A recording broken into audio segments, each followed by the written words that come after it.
Hey, what do we think? I think you can go back and all. What's one thing that stands out to us here?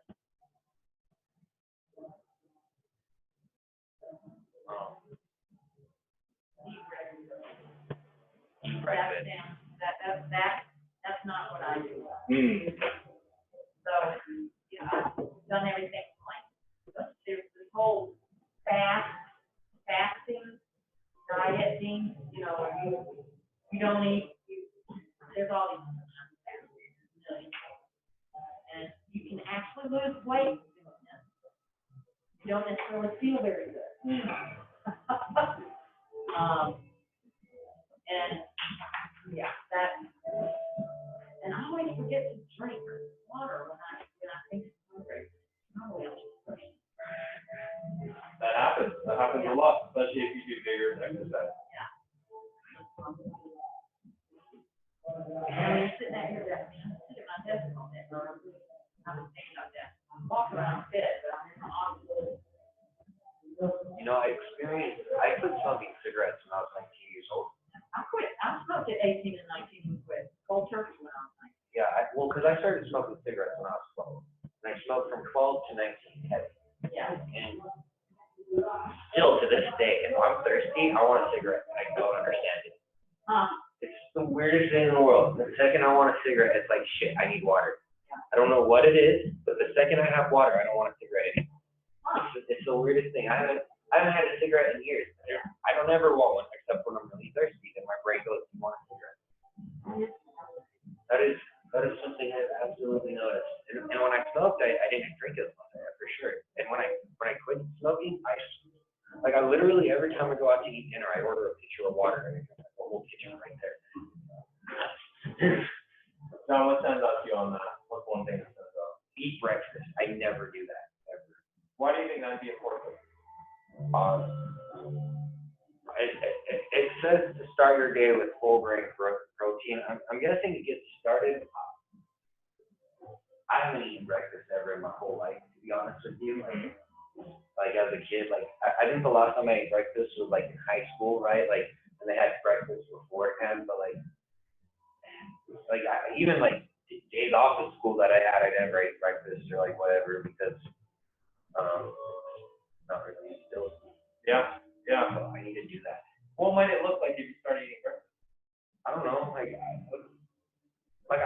Sugary cereals can't be the answer to what I should eat for breakfast, but I don't know what else I should make before work because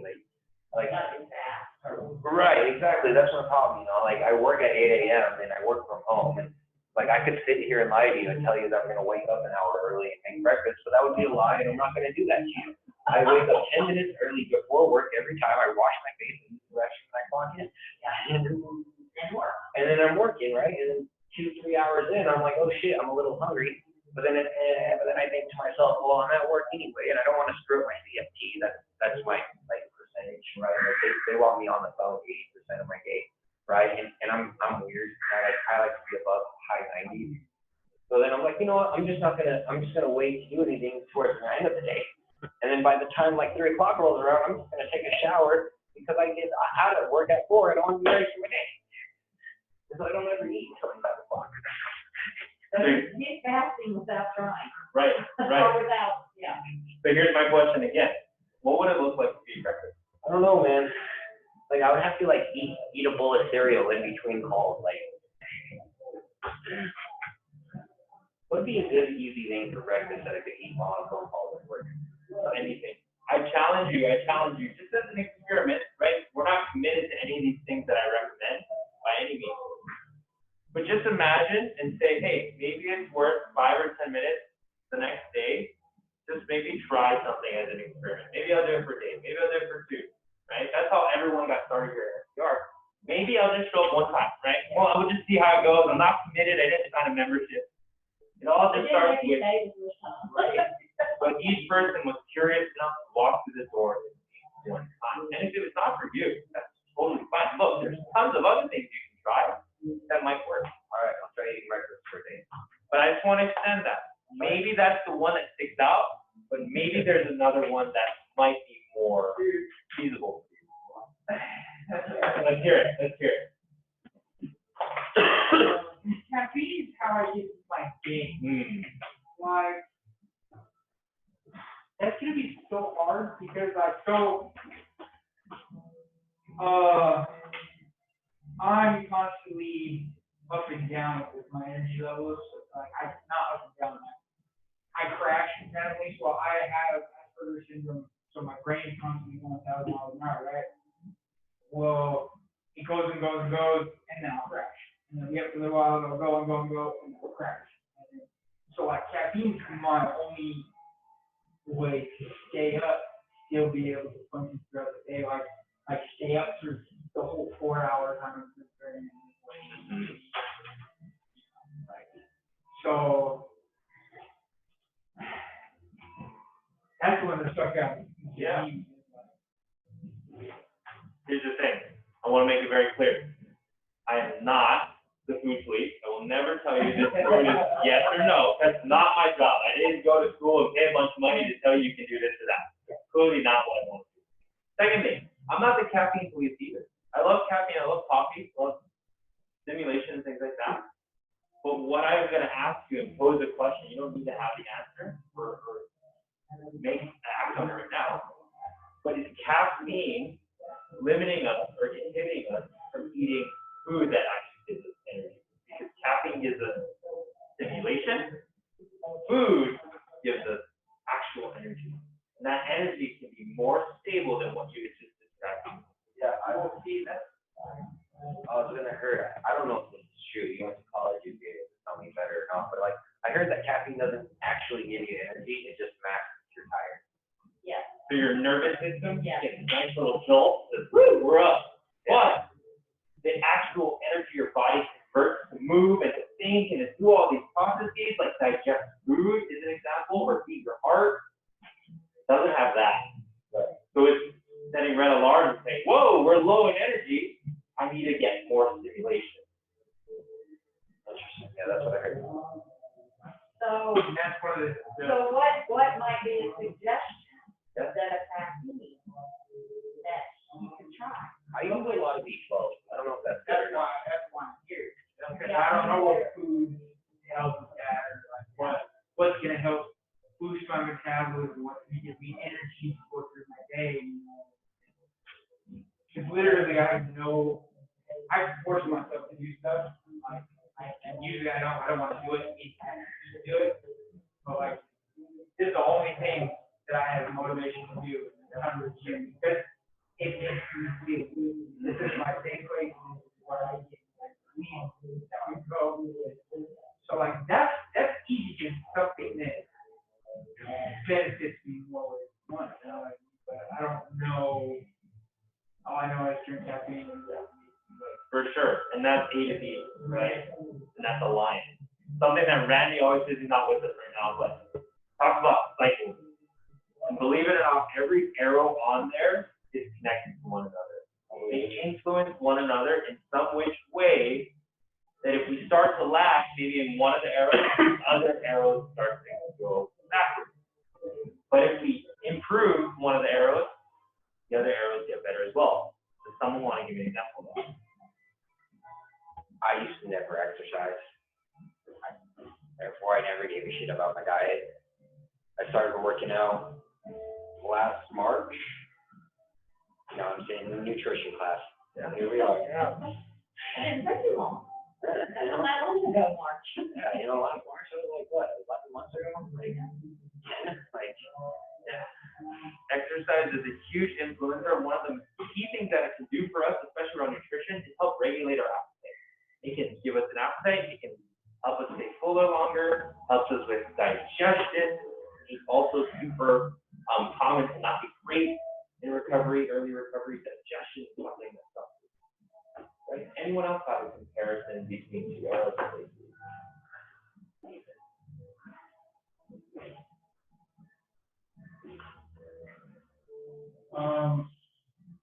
Yeah, I mean, I connect hydrate and exercise because hydrating body now. So I know when I exercise, I'm not hydrating throughout the day. Like sometimes like you drink water, so what I've been doing, I get Mio or like Crystal Light additives, you know, we put that in the water bottle, you know, it's easier to drink water throughout the day. But I know like if I'm not hydrating correctly, like my joints hurt, my muscles hurt, my cramp up, charge portion. And when I feel like I can't lift as much or work out as hard as I'm going to be, Right. And when we're sore and tired and fatigued, do we really have the motivation to show up the next day? Is it as easy as it was before? Not really, right? I always do. You always do. It just gets a little bit harder, and that barrier becomes something we can actually have influence on, right? Because at the end of the day, the piece is connection, and that's why we show exercise. We're trying to minimize all these barriers. I'm like, in another way. I feel like I want to be so sore if I would eat better too. Like I feel like I hurt myself doing that. Right. Injury is another thing that comes up with how much U3 ICU3 in here exercise. Injury is a massive thing that can stop our progress, stop us from showing up to actually work out. I'm always worried about that. If I hurt myself, I'm really upset. I hurt myself. Hey Bonnie, I know you just walked away, but did you have anything on the handout? I can't see all of it, but I don't think so. Other than it says start your day with a whole grain fruit and a protein, and that seems like a lot. Sorry, can you see that now? Oh yeah. Now I can see it. Is there anything that sticks out to you that you feel like is something you might have overlooked or wanted to start to work on? I should probably limit how much caffeine that I drink. What do you think that might do? How do you think that might help? It would like help with my sleep a lot and kind of I don't know. It'd be interesting to find out. Because what would better or more sleep do for you? What? What would better sleep or more sleep do for you? I'm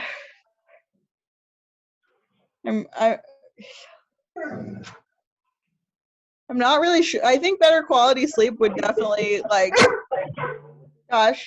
would maybe make me feel less depressed. Yeah.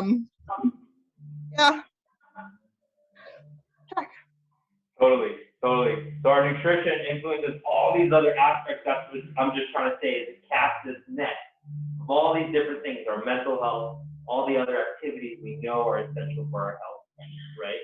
And we're trying to support those things, right?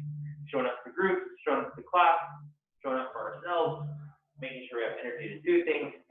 These are all the components of health that we should have been taught when we were younger, right? Not necessarily, these macros and this calories, but then only at this time, but not before this time. I want us to start thinking a little bit more specific on these types of things. Okay? Because these are the key elements when you look at healthy people, quote unquote healthy people. This is the types of things that you can do consistently over time. And you're always going to have that one friend or one person, relative, whoever it is, who's like, I'm on this diet, I do this for my nutrition, so on and so forth. And more power to them, right? They have their own individual way of doing things. But I'm just proposing an idea to you all. This is a really good place to start. It's a really good place to start if you feel like, wow, this is so confusing. There's so many things. Can my breakfast be like yogurt? So like Yeah, yogurt is a protein. Just on that right-hand side, starting to build it up. does it have to be all of those things, or can it be like one of those things to start? So I know oatmeal is grain, but oatmeal whole grain, or like you gotta actually get a whole grain. Same question. Yeah, it is. No, it's the whole grain. Yeah. Because Whole grains actually in gluten-free. see, when I spent 8 months in Odyssey Lighthouse, right? And it the day.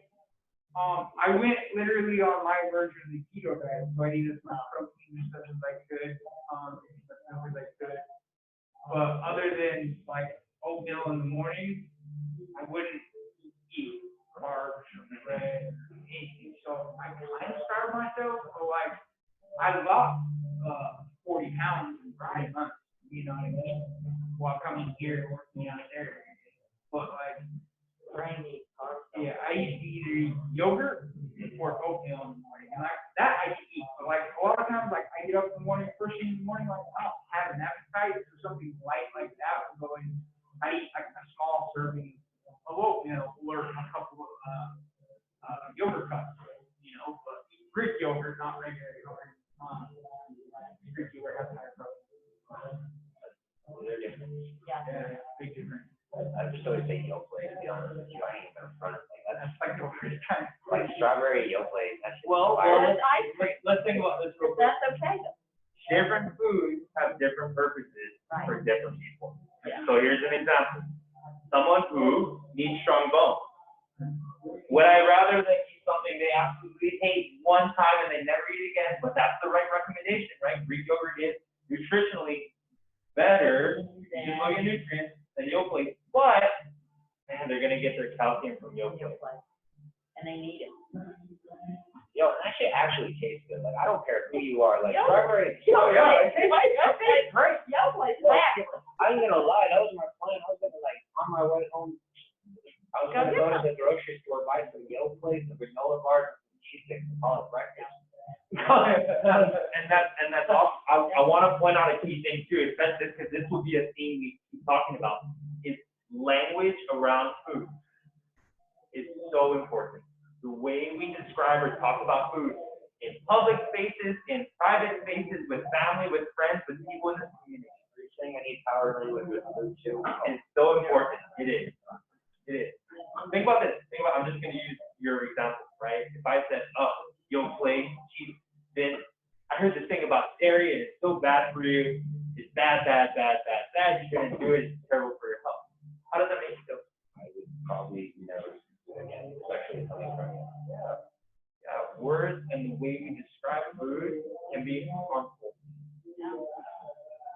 So the words that I want us to think about is, let's talk about food neutrally, right? And Bonnie had mentioned it earlier about good versus bad food. I want us to take that line out, create a spectrum. Yeah, there's foods with more nutrients. Give me examples of that. What are foods with lots of nutrients that fall healthy for things? I don't know, dude. Asparagus, Asparagus, spinach, eggs, spinach, fruits and vegetables. Yeah, all of those items over here. Cauliflower, you know. Great, you guys got it. What about this guy? Ice What foods that are less nutrient dense? Ice cream, cream, well, although, pizza. Anything that tastes good. yeah.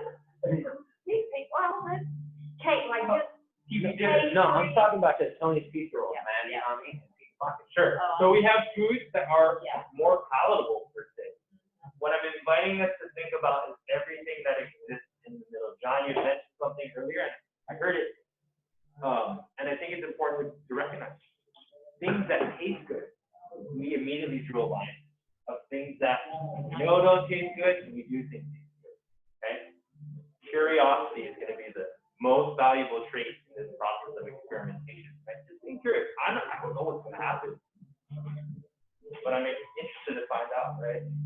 Just like breakfast, I don't know what's going to happen, but I'm interested to see what finds out. That's the middle. Wow, look at all these foods in the middle. Maybe I have the Yoplait. Maybe not as nutritious, but I had some other whole grains with it, and I had some fruit with it. Whoa, I'm starting to balance myself out somewhere in the middle. Because these other things you all have mentioned before with these diets, they're very extreme. Oh, they are, and you can, they're not, I don't care, they're absolutely not the same. And they're just not.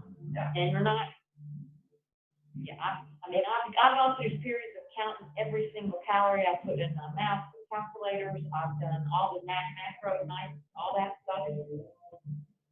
You get some results and then you're like, oh, life's too short for this. I mean, that's where I go. Life's too short. Yeah, So, I feel that. I and that's not how I want to spend my time. I absolutely feel that. I just, my grandma, she passed away from Parkinson's disease. Like, I don't know if you've ever seen someone go through that, but I have. that's a big thing that made me decide to start taking care of myself.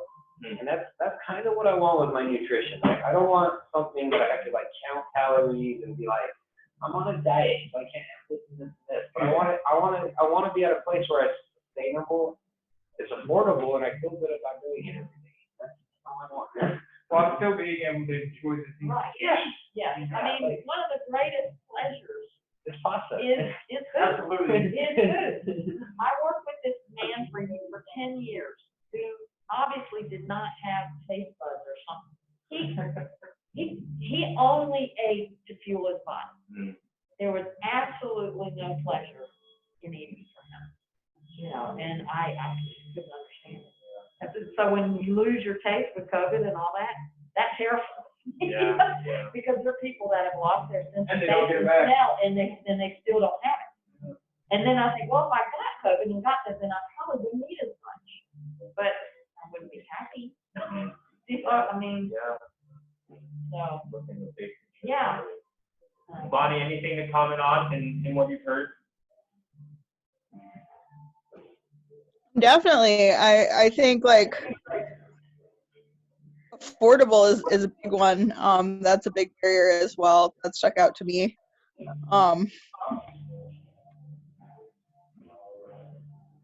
Yeah, it's daunting.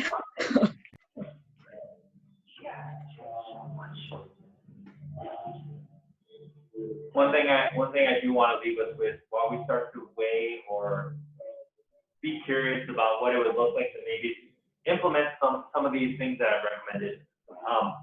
Just going back to these extremes that we kind of mentioned early on in our discussion. Does everyone know how pendulum works? Yeah, they're my favorite things in the whole world ever. You'd be surprised some people don't know how pendulums work. I could scientifically break those down how those work. Perfect. Yeah. Cool. We'll have a class on that. Essentially, pendulums, right? They swing back just as far as they swing in one direction.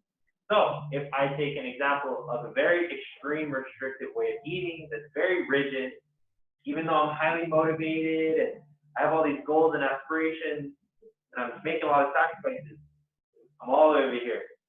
At some point, what do you think is going to happen? You're going to be all the way over there. And what does all the way over there look like? Junk food and garbage. It's the total opposite of what you You're I'm gonna, going for it. you're gonna end up finding yourself eating a couple Big Macs. Thinking, I'm so fat. Why am I doing this? So food aside, in any. how does that make us feel? I'm more interested in how does that make you feel Like to a go for failure. failure? You feel like you're a failure. You feel like you don't have any, like you can't control yourself. Like, why can't I not do this? What is wrong with me that I feel like you just described what it's like living with autism. It's going from one extreme to another all the fucking All the time, constantly up, down. That's exactly what it's No like in living with between. autism. Period. Yeah. Yeah. That's exactly what it's like. there's no middle. You're either here or We're either, there's no high, we're either high or low, there's no in between, you know what I mean? And it's a drastic high and low, like, you could be on top of the world, and then something little will happen, you know what I mean? And then all of a sudden, it's like world-ending fucking, It's like being a man. Oh, yeah. Yeah, but like manic depressants, they go like weekly phase, right? Like they have like a week. It's a moment by moment thing. Yeah, for sure. For an autistic dude, it's like an hour by hour, situation by situation type of. Yeah.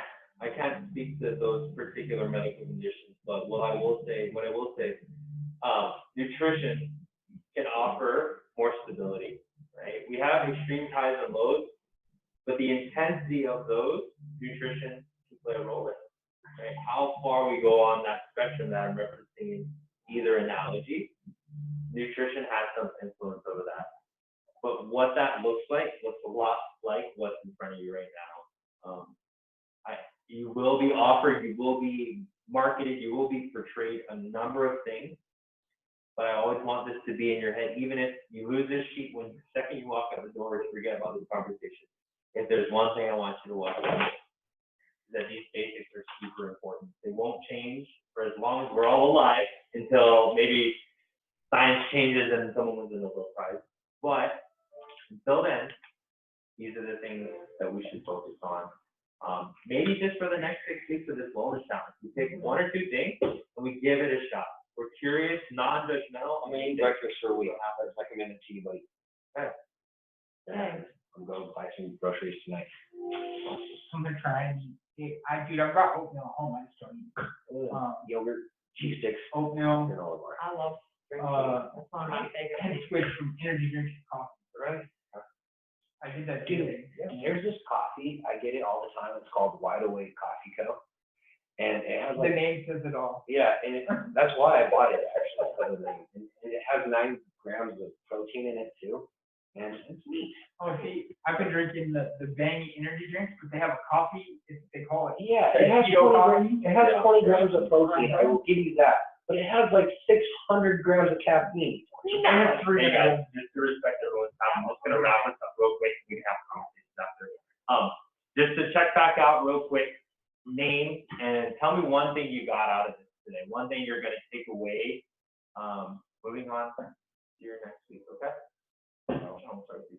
I feel like I already said mine, but I'm gonna go and buy breakfast. My name's John. Yeah. Thanks, Sean. Davin? I am going to figure out how to hydrate them. Yeah. I'm not exactly, maybe a timer, maybe a message to myself. Have you had some, because I drink 16 ounces in the morning with the medications I have to take, and then I can't eat I have a levothyroxine. I can't eat for 30 to 60 minutes. And I'm at work by then. So fitting that in and eating breakfast, so I need to work on that, how to have that water, not eat, then eat, and then keep, I have best intentions. I have a big water cup with a straw, and it's empty half the time. It's empty. It's just on my desk empty most of the time. So I need to figure out a way to walk to the stupid. We have all these great water things. We just got this new thing with ice, and hot water, and tap water, and then you have to make tea or whatever. Yeah. We just got it put in today. So I just have to go to that machine every. Yeah.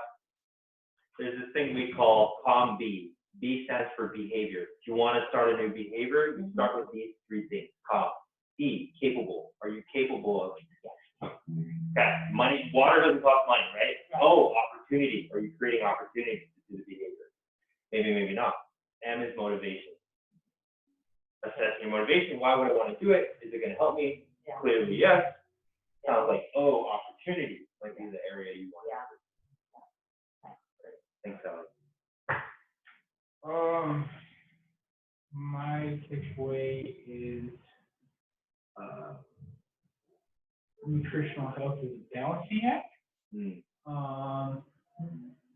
And I need to figure out how to balance on the plant growth. And I did have a question. Sure. What I will also say to you on that, you can't do it alone. There's lots of support that needs to happen when it comes to learning about your nutrition.